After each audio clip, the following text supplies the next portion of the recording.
Hi everybody, I'm Alice. I am one of the senior consultants on the retention team at Phiture, and today I'm going to be talking to you about the subscription stack, which is a new strategic framework for operating a mobile subscription business. It's a really good question. Activation, engagement and churn prevention are key aspects of what I call the subscription lifecycle.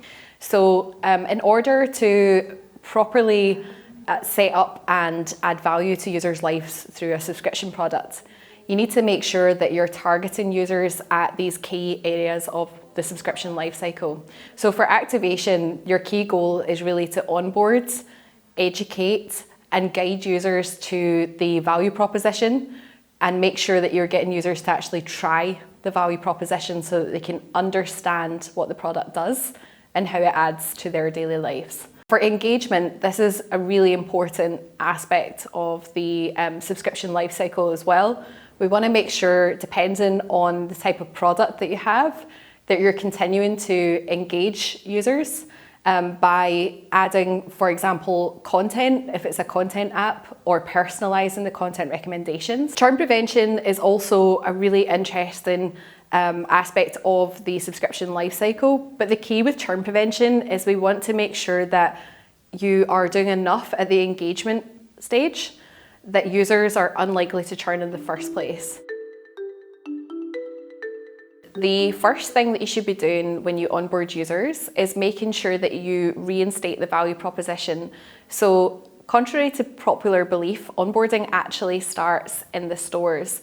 So whatever value proposition users see through ads that they've been targeted with or on the store listing page, you want to reinstate that value proposition in the homepage when they download, or the first page that they see when they download the app. So for example, if you're advertising a meditation and mindfulness app, then one of the first screens that the user sees when they download the app should be talking about mindfulness and meditation. Simple as that. The second thing that you want to be doing is you want to make sure that you opt in users to permissions as early in the onboarding as you possibly can. When I say permissions, I'm talking about things like push notification opt-in, email opt-in, and any other permissions that you might have, for example, the ATT prompt.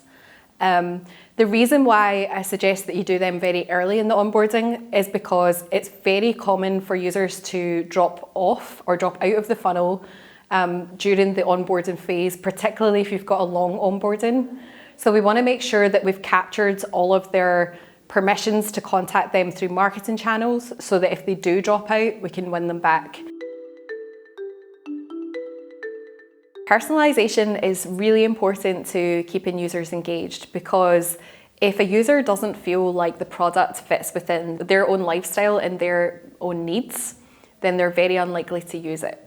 So an example of that is if you're a music streaming app and the user is kind of scrolling through loads of content and they can't find music that they would actually want to listen to, then it's very unlikely that they would be retained, and even more unlikely that they're going to want to spend money.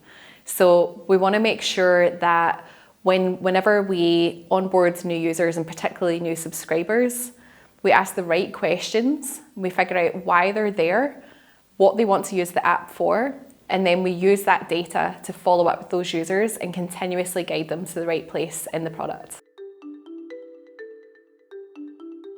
Essentially, depending on the product that you have, the type of product that you have, you'll probably have an idea from the data that of what a disengaging user might look like. Now, if you perform what's called a natural usage habit analysis, and you understand in the data what the natural frequency that users are coming to your product and using it is, then you would be able to understand if there's a cohort of users who are not using the app to that frequency. Now, a good example of this could be something like a period tracking app, right? It's quite obvious that the majority of users would naturally use that once a month. Now, if you compare that to something like a music streaming app, it would be more likely that users would use that daily or even weekly. So once you really understand your product and the natural usage habit, Then you can look into the data to understand if there are cohorts of users who are engaging with your product much less than what you would expect. And I would say, particularly for the premium experience, those users are at very high risk of churn because they're not using the product and they're not getting the value out of it. I think it would be the ability to capture data through in-app messages. I think it's really powerful that you can ask users questions and track their answers in your CRM tool, or to be able to track buttons and things like that, and then follow up with users based on survey responses or how they've interacted with an in-app message. And I think there's a lot you can do with that, which is why I would choose that one. I never want to hear companies trying to optimize everything at the same time with no focus on any particular life cycle stage. I think it's really good to have a focus on understanding where the drop-offs are happening in your product funnel and honing in your focus to bringing users back to re-engage with that stage of the funnel. So you might have work to do at all stages of the funnel, but being able to focus your strategy on a particular stage that will drive the most business impact is the most impactful thing that you can do.